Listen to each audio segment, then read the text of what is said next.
started snowing before Halloween. Thick, quiet snow that made the whole town disappear. You could stand outside and hear nothing. Not even the trees. That's when I realized how small Talkeetna really was, and how alone you could feel up here in Alaska. I'd moved here that summer, after the divorce. I told myself I wanted peace, but what I really wanted was to start over. The cabin I found wasn't much. One bedroom, a wood stove that coughed more smoke than heat. But it was mine. And for the first time in years, I could breathe without someone watching me. Everyone in town told me the same thing. Hope you've got your firewood ready. In Talkeetna, winter doesn't wait for anyone. When it comes, it stays. The first storm hit early that year. I hadn't even finished stacking the logs I'd bought. The store owner gave me a number scribbled on a receipt. Call Earl, he said. He's the delivery guy, been doing this forever. 2 days later, I heard a truck outside. No one drives up this way unless they're lost or looking for something. When I opened the door, he was already there. Tall man, wool coat, a face roughened by cold and years. He didn't knock, didn't introduce himself, just nodded once and started unloading wood. No words, just the scrape of logs sliding against each other. The sound echoed in the snow like a heartbeat. When he finished, he looked at the cabin for a long moment. Then at me, his eyes were pale. Like the sky before a storm, I offered him coffee. He shook his head, said quietly, "Keep your windows locked at night. The wind brings strange things around here." And just like that, he got back in his truck and left. I stood there for a while, watching the snow swallow his taillights. That night, I laughed about it. Told myself it was small-town humor. People say weird things when they live too far from everything. Still, I locked the windows. By early November, the sun barely showed. The woods behind the cabin turned darker each day. The kind of dark that doesn't lift even in daylight. Earl started coming more often. Sometimes twice a week, always unannounced. I'd wake up and there'd be new stacks of wood by the porch. Perfectly cut, perfectly placed. I didn't order that much. Didn't even ask. At first I thought he was being kind, helping a newcomer. That's how small towns work, right? But then it started to feel different. One morning I opened the door and saw something strange, a single footprint in the snow, too close to the window. Just one, facing the glass, Earl's boot.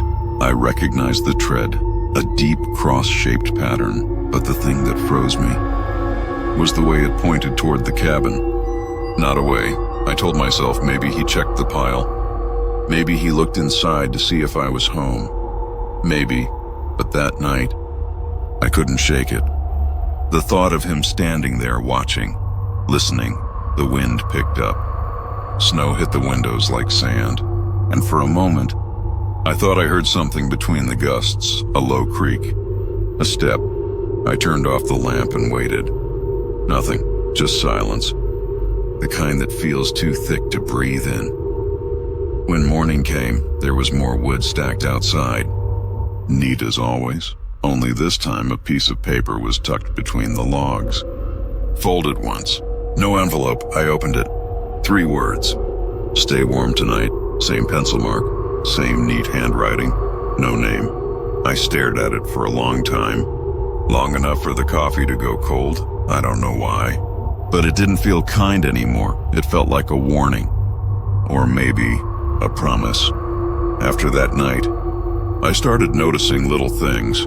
The logs he brought weren't just wood anymore. Some of them looked older, darker, almost like they'd been buried before.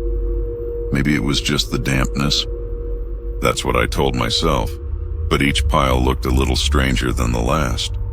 The cuts too precise, too clean. Like someone had spent hours on them with care. Almost love. Earl never asked for payment. Never took money when I offered. He'd just nod once and say, "You'll need it soon." I didn't understand what he meant. Until the storm hit. That night, the snow came down in sheets. You couldn't see more than a few feet ahead. The wind howled through the trees like something alive. I sat by the fire, trying to read. but every sound outside made me look up. Crunch. Pause. Crunch again. I turned off the radio and listened. It stopped. Completely. That silence again. The kind that presses against your ears until you start hearing your own heart. Then, 3 slow knocks at the door. I froze.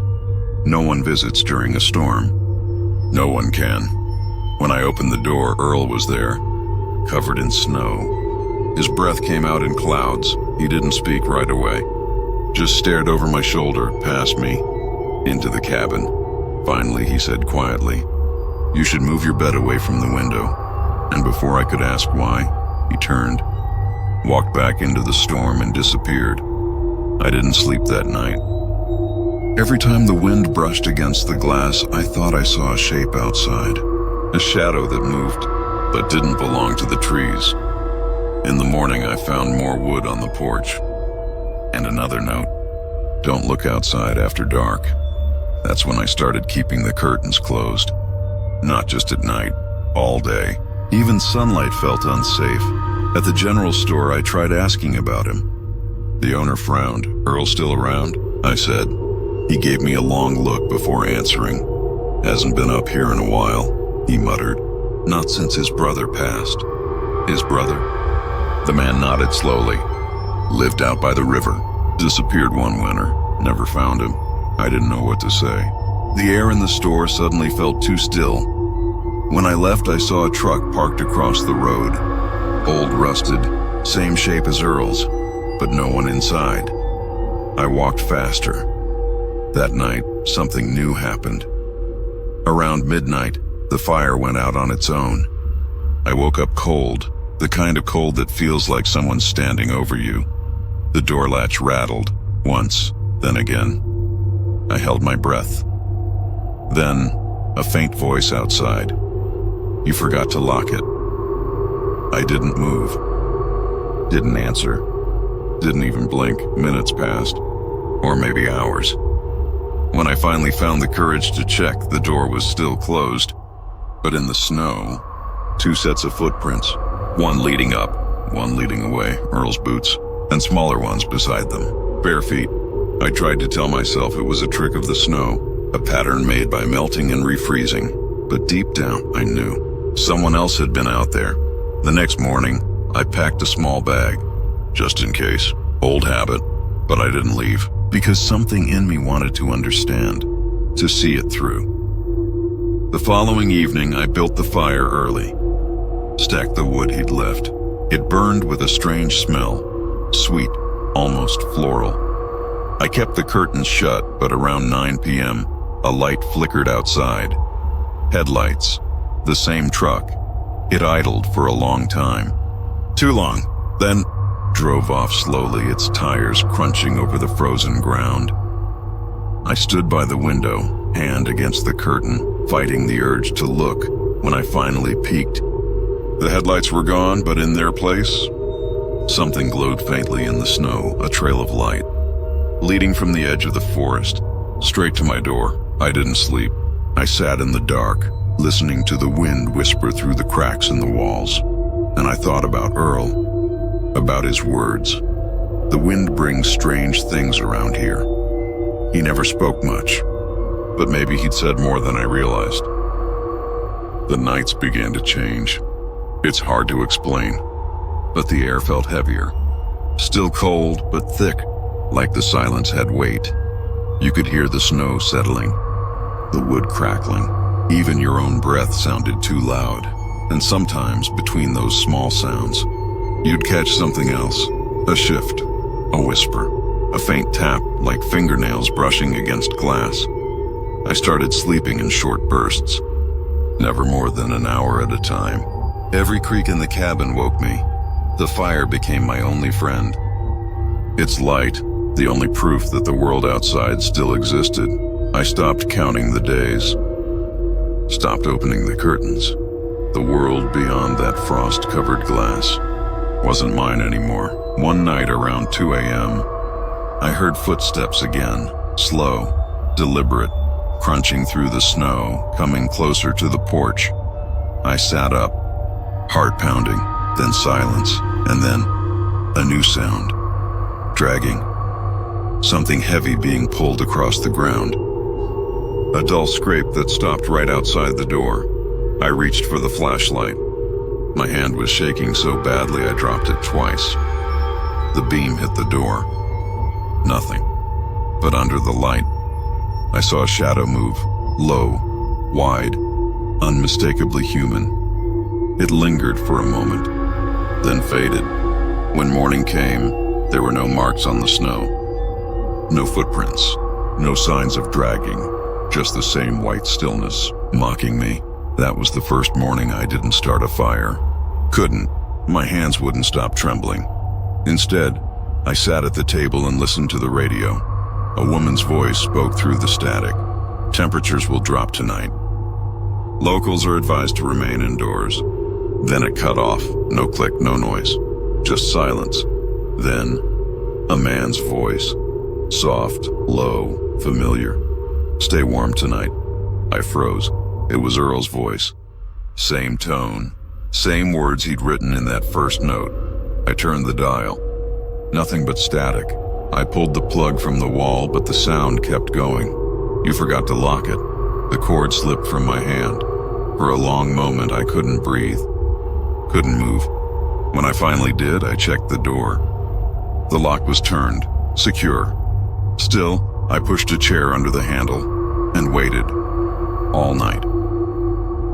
The next day, I decided to go into town. I needed to see people, to talk.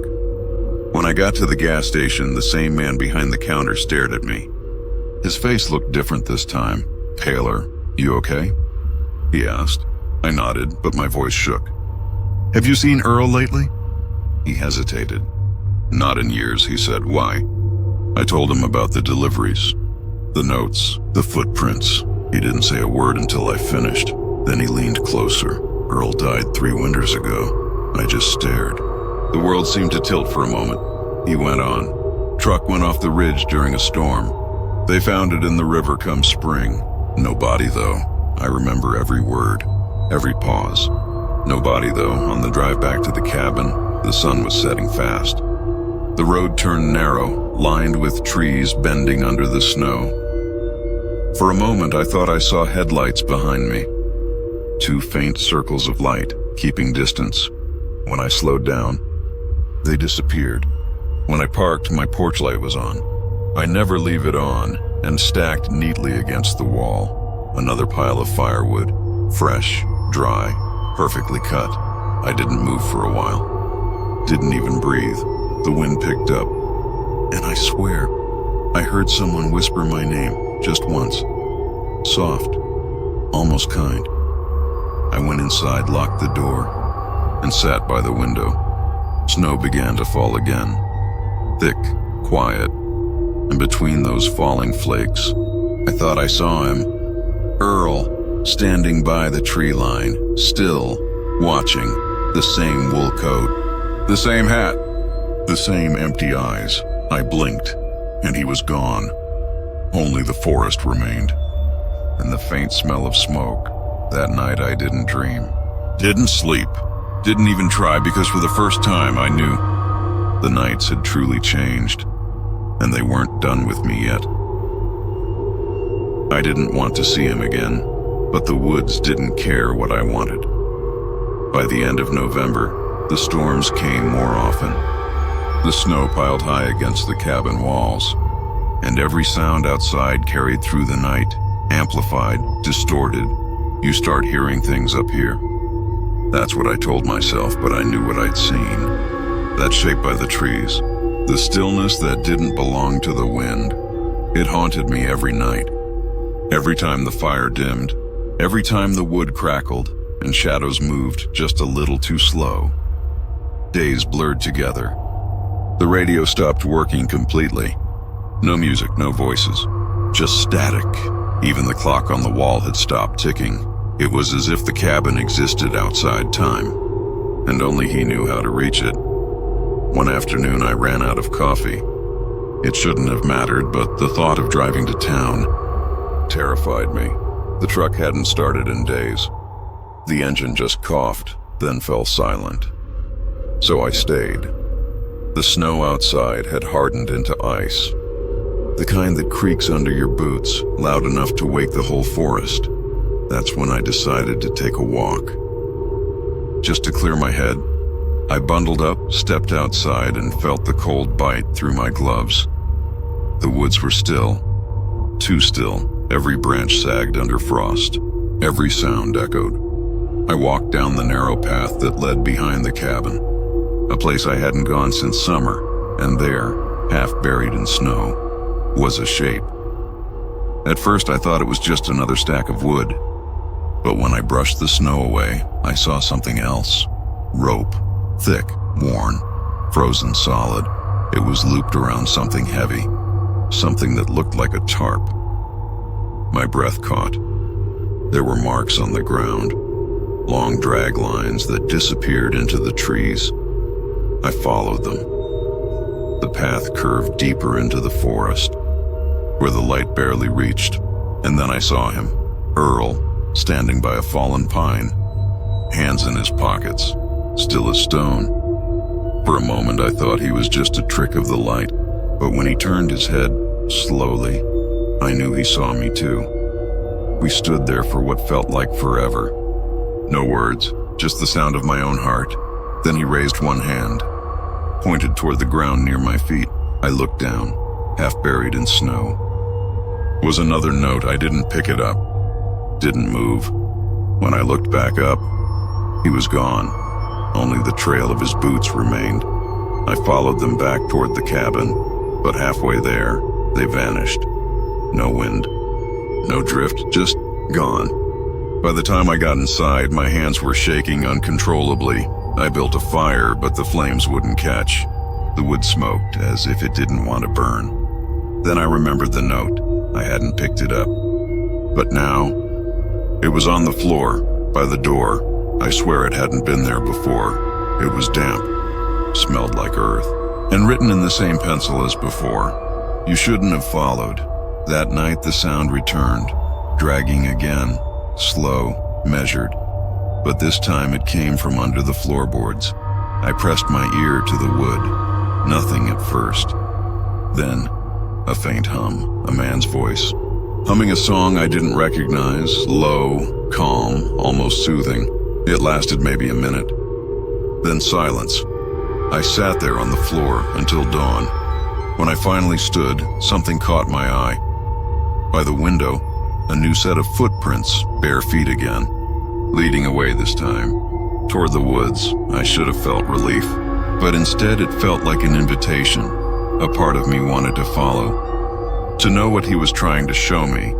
But another part, the part that still believed in reason, kept whispering one word: don't. By morning, the footprints were gone.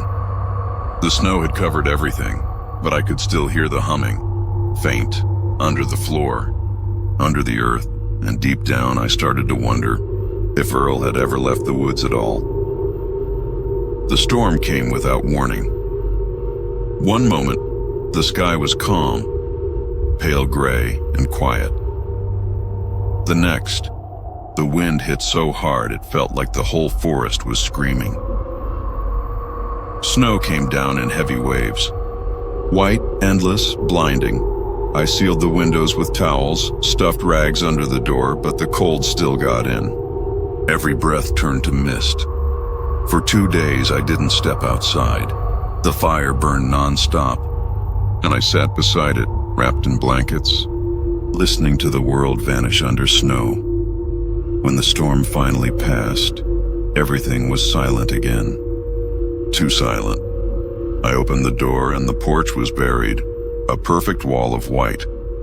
It took hours to dig through. The air was still. No birds, no tracks, nothing, except for one thing.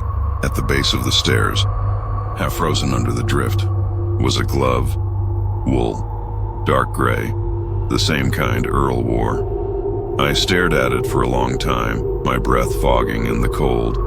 When I picked it up, the fabric cracked from frost. And inside, something small, a folded photograph, old, faded, edges torn. It showed a cabin.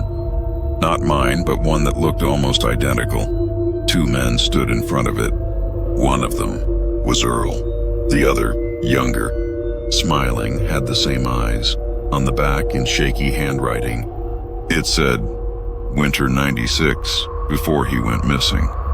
That night, I couldn't stop thinking about it. The store clerk had mentioned his brother. Said he disappeared one winter. Was this his picture? His glove? His warning? I turned the photograph over again and again, as if a new answer would appear. But instead, I noticed something else. Behind the cabin in the photo, a small shape. Barely visible, something, hanging from a tree. I didn't want to look closer. Didn't need to. I slid the photo into a drawer and tried to forget it. The next morning, I went into town.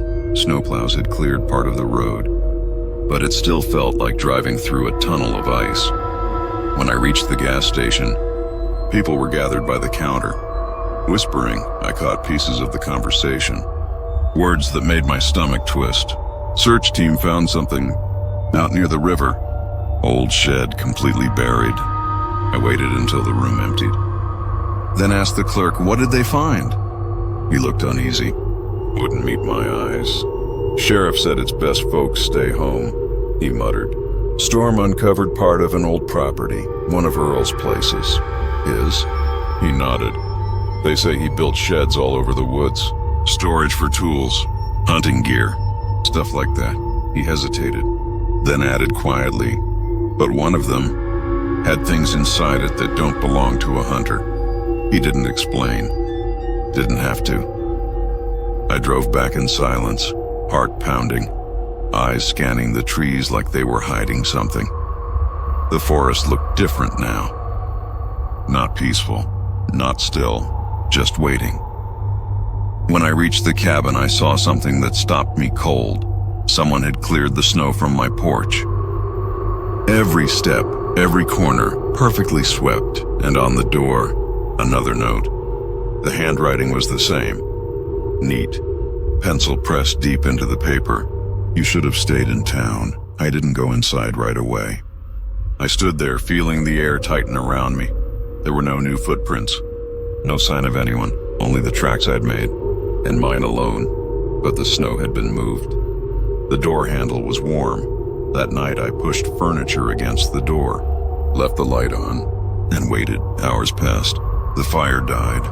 The clock ticked once, then stopped again, and from far away, deep in the woods, a faint sound drifted through the cold. Not wind, not an animal, a voice, humming, the same slow tune I'd heard under the floor. Closer now, clearer. It rose and fell, almost like a lullaby, then faded. I sat in the dark, frozen, listening to the echo, and that's when I realized the storm hadn't buried everything. It had uncovered something that was never meant to be found. The next morning, the phone rang. It startled me. No one ever called. Not up here. The line crackled for a moment. Then a familiar voice came through. It was the clerk from town. He sounded nervous. Breathing too fast. You should come in, he said. There's been an update. He didn't explain. Just hung up. I thought about ignoring it, pretending I never heard. But curiosity, or maybe fear, pushed me out the door. The drive felt endless. The road was slick, the forest pressing close on both sides. Every few minutes I thought I saw something move between the trees, shapes that disappeared when I blinked. When I finally reached town, everything was quiet. Too quiet. People were gathered near the diner, huddled close, whispering. Every face looked pale, drained. I stepped inside. The TV above the counter was on. Local news, the volume low, and there it was, a picture. Earl. His face grainy, pulled from an old ID photo. The reporter's voice was calm, but I could hear something beneath it, disbelief. Remains of a long-missing property uncovered after last week's storm. Investigators have found several items believed to belong to local residents reported missing over the past 2 decades.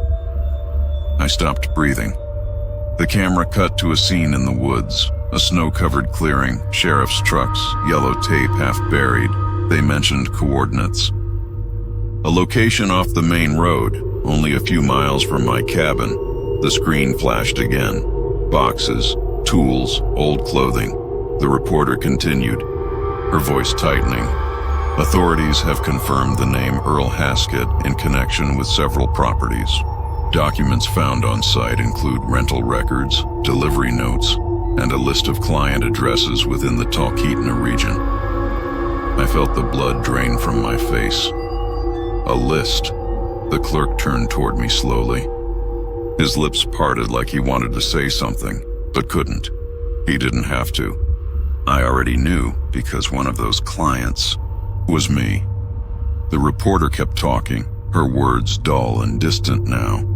Officials have not confirmed whether Haskett is deceased. His truck was found several years ago, but no remains have ever been recovered. The footage ended. Just static, someone in the diner muttered. He was always strange, that man. Another shook her head. Used to deliver wood to my mother's place. She said he'd stand there, listening, like he was counting her breaths. I couldn't move, couldn't even think. The clerk came closer. He handed me a small envelope, no stamp, no name. Sheriff asked me to give this to you, he said quietly. Said it was found in a box with your address. My hands shook as I opened it. Inside was a single piece of paper, folded once, old yellowed, same handwriting, same neat pencil marks. Thank you for keeping the fire going. I almost dropped it. Something inside me, something I'd been holding together for weeks, finally cracked. I left the diner without a word. Got in my truck, sat there for a long time watching the snow fall over the windshield. When I looked up, I saw a figure in the mirror, far away, standing near the edge of the lot, tall, still, watching. I blinked, and it was gone, just falling snow again. I drove home slowly. Every tree on the road looked alive. Every shadow leaned closer. When I reached the cabin, I didn't go inside right away. The porch light flickered once, then died. The snow was untouched. No footprints, but there was something new. A box, old wood, metal hinges. No lock. I brought it inside, set it on the table. For a long time, I just stared at it. My hands hovered above the lid. I didn't want to open it, but I had to. Inside were small things, a button, a key, a piece of fabric with faded stitching, and a note. They're always so cold when I find them. I couldn't move. The fire popped loudly behind me, startling me back to the present. The note slipped from my fingers, landing beside the old photograph. Both of them, marked by the same handwriting. That's when I understood something I'd been avoiding. Earl wasn't gone. Not really, the storm hadn't buried him. It had set him free. Winter returned quietly, not with a storm, not with wind that bites, just snow, soft, slow, settling over everything like a blanket. I stayed inside the cabin mostly. The box, the notes, the photograph. I kept them hidden, stacked neatly in the drawer, as if putting them away could erase what happened. The nights were long, and every small sound in the house made me jump. The crack of the stove, the whisper of the wind, even the floorboards groaning under my own weight. Sometimes I swore I could hear humming, low, almost comforting, then fading into silence again. Earl never came back that winter. I thought maybe the town had taken care of him. Maybe the forest finally swallowed him up. Maybe, but then one morning, I woke up to the sound of crunching, outside, on the porch. I froze. The snow was soft. It should have swallowed every step. But someone, or something, had moved across it. I pulled on my boots, wrapped a coat around me, and stepped outside slowly. The snow was clear in some places, stacked neatly against the wall. A new pile of firewood, fresh, dry, cut perfectly. I didn't call anyone, didn't touch it, just stood there, breathing the cold, trying to convince myself it was a neighbor. A kind soul, but no one lives this far out, especially not in this winter. Then I noticed it. A small folded note placed carefully on top of the pile. My hands trembled as I picked it up. Same handwriting. Same pencil marks. The winter comes back. And I do too. I stared at it. The words didn't just chill me. They settled in my bones. For hours, I couldn't move. Couldn't look away. The forest behind the cabin was quiet. No wind, no movement. But I knew he was out there, watching, waiting, and somehow, he had always been closer than I ever realized. That winter, I never went outside at night. Never looked out the window. I never wanted to know if the footprints would appear again, but the wood. And the note. They were always there in the morning, neatly stacked, waiting. The snow fell every night. And with it, a presence, invisible, but real. I learned to live with it. To move quietly, to sleep lightly, to never open the door too far. And when the town celebrated spring, I stayed inside, watching the woods, listening to the wind, because I knew the quiet doesn't last forever, and the winter will always bring him back, even now. Sometimes when the wind shifts just right, I hear the faint hum of a song, low, steady, familiar, and I remember that winter comes for everyone eventually, and he never leaves. By the following winter, I'd settled into a routine. I burned the wood he left me, stacked it carefully, kept the curtains drawn, but something had changed. The quiet wasn't peaceful anymore. It was oppressive. I started noticing small things. A boot print in the snow that didn't belong to me. A branch bent at a strange angle. Snow displaced where no one should have walked. At first I ignored it. I told myself the wind, animals, or careless neighbors. But these signs, they didn't add up. One evening I stepped outside to check the firewood. The pile I'd burned earlier. Replaced fresh logs, stacked perfectly. And on top, another note. You're still awake. I froze. The air smelled different. Not cold, not like snow. Something else. Metallic, earthy, like disturbed soil. I checked the windows. Every lock was secure. The door bolted, but still, I felt eyes on me. That night I stayed awake, listening. Footsteps outside. Crunching snow. Nothing visible. I considered leaving. Packing everything, driving back to Anchorage. But where would I go? The town? No one could understand. I started leaving small things outside. To test, a tin can, a bottle, just to see if they moved. And they did. Each morning, the items were gone, or repositioned, like someone had walked carefully through the snow, making sure not to leave extra tracks. I stopped checking the road, stopped looking at the trees. But sometimes I thought I saw a shadow from the corner of my eye. Tall. Still. I convinced myself it was a tree. Or my imagination, until the day I found the mailbox. I don't use a mailbox. Never had. Yet on the edge of the porch, buried slightly in snow, was one. Small, metal, old. Inside, a letter. I know you. No name. No signature. Just 4 words. I didn't open it. Just stared. The air thick. My hands shaking. I sat there for hours. Watching the woods. By evening, the mail was gone. No footprints. No signs. I called the sheriff. No one answered. I tried my phone. Signal weak. Messages wouldn't send. I felt trapped. And that's when the paranoia began. I started keeping a knife near the door, checking locks multiple times, sleeping with one eye open. Even the neighbors started acting strange, avoiding me. Whispering when I passed. I knew they suspected.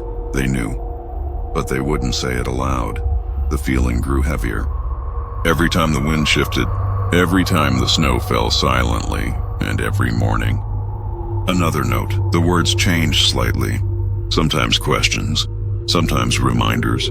Did you lock it? You're late. Look outside. I never did. Never looked. I burned the wood.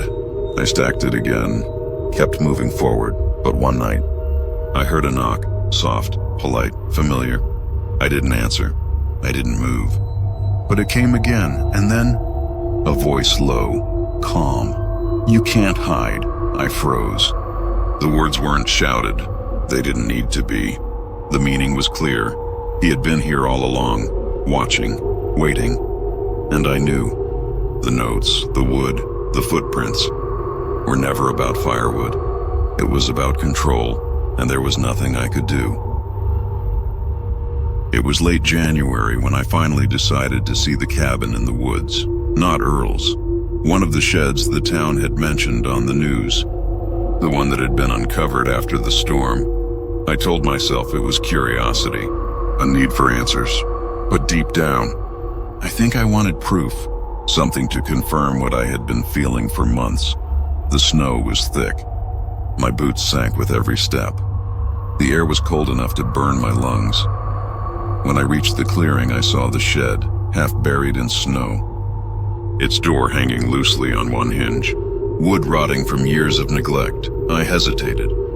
Something in me screamed to turn back, but I went inside. It smelled old, earthy, like the snow had trapped the forest in there. The floor was covered in dust, boxes stacked haphazardly. Some opened, some sealed tight, and then I saw it, a small notebook, on the top shelf. Worn, edges frayed. I reached for it, hands shaking, the cold making them numb. Inside, everything was written down. Dates, names, addresses, deliveries, and notes. Some were about weather, snowstorms, wind direction, but others were more personal. She left her curtains open tonight. Need to remind her to lock the door. Delivered wood at 7:32, checked the windows. Everything as expected. Forgot to leave note. Will correct tomorrow. I could feel my stomach turn. Each line, a record, a map of my life and everyone else's. I couldn't read more. I put the notebook back. Stumbled outside, heart pounding, breath clouding in the air. The forest felt alive, watching, waiting. I never saw anyone there. No signs of Earl, no footprints, just the shed, the notebook, and the knowledge. On the way back, I couldn't stop thinking about the notes left at my cabin. The piles of wood, the warnings, the voice in the night. Everything made sense now. It wasn't supernatural. It was methodical, obsessive, human. Earl, or whoever he was, had planned everything. The winter, the storms, the isolation, all carefully considered. When I got home, I didn't touch the firewood. I left the notes where they were, stacked neatly on the table. I couldn't burn them, couldn't throw them away. They were evidence, and proof that someone had been living in the shadow of my life for months. The next days were quiet. Too quiet. I thought maybe the discovery would end it. Maybe now, with proof, I'd feel safe. But the notes continued to appear, always in the same neat handwriting. Always placed carefully on top of the wood pile. Sometimes one word, sometimes a short phrase. You forgot again. Snow is falling. I'm still here.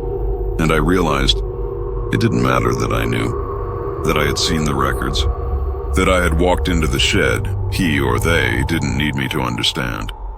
They just needed me to notice, to be aware. The forest had become a record of his presence. Every snowflake, every step, every whisper was a reminder, and deep down I knew. The notes, the footsteps, the hums would never stop, because he had been planning this for years. And I was just one of the many, quietly living in his map. I locked the cabin doors that night, piled the logs high, checked the windows 3 times, and still, when I went to bed, I could hear it, a soft creak, a footstep on the snow, and somewhere, a low, familiar hum. The winter stretched on, weeks passed, and the snow never seemed to stop. The forest outside the cabin stayed white, silent. Watching, I kept the notes, each one carefully folded, placed on top of the new firewood. Sometimes short, sometimes longer. I see you. Don't forget again. The wind is cold tonight. I stopped trying to ignore them. stopped pretending they were just coincidences. I even stopped leaving the porch at all. Everything I needed was inside. The fire, the wood, and the notes. But that night, something changed. It was late. I was reading by the fire when I noticed the window, slightly frosted over. I wiped it with my sleeve and saw him standing across the clearing, motionless, watching, not moving in the snow, not stepping, just there. The wind carried no sound, no crunching, no human noise, but I could feel it. Eyes focused on me. I didn't breathe. I couldn't. Then I saw it. A note pinned to a branch just outside the cabin, swaying lightly in the wind. I didn't want to open it, but I had to. You can't leave, but you're still alive. The words. Simple, quiet, and terrifying. I understood then. It wasn't about leaving. It wasn't about hiding. It was about being watched, controlled, known. I went inside, locked every door and window, and stacked the firewood high, but I didn't sleep. I couldn't. The notes were still there. Even when I closed my eyes, I could see the handwriting. Weeks later, I moved away, packed everything in my truck, left the cabin behind for a while. I thought it was over, but sometimes in the middle of the night, I see snow falling in my dreams, soft, slow, like a blanket covering the world. And then I hear it, a low hum, faint, just outside, always outside, a reminder that no matter where I go or how far I drive, someone knows. Someone has always known, and somewhere, Earl, or the presence he left, is still watching. The last note, I keep it in my wallet, a small reminder, a warning. The winter comes back, and I do too. I haven't opened it again, but every now and then, I swear I feel him. Just beyond the trees, in the wind, in the snow, and I know this story never really ends. You just learn to live with it.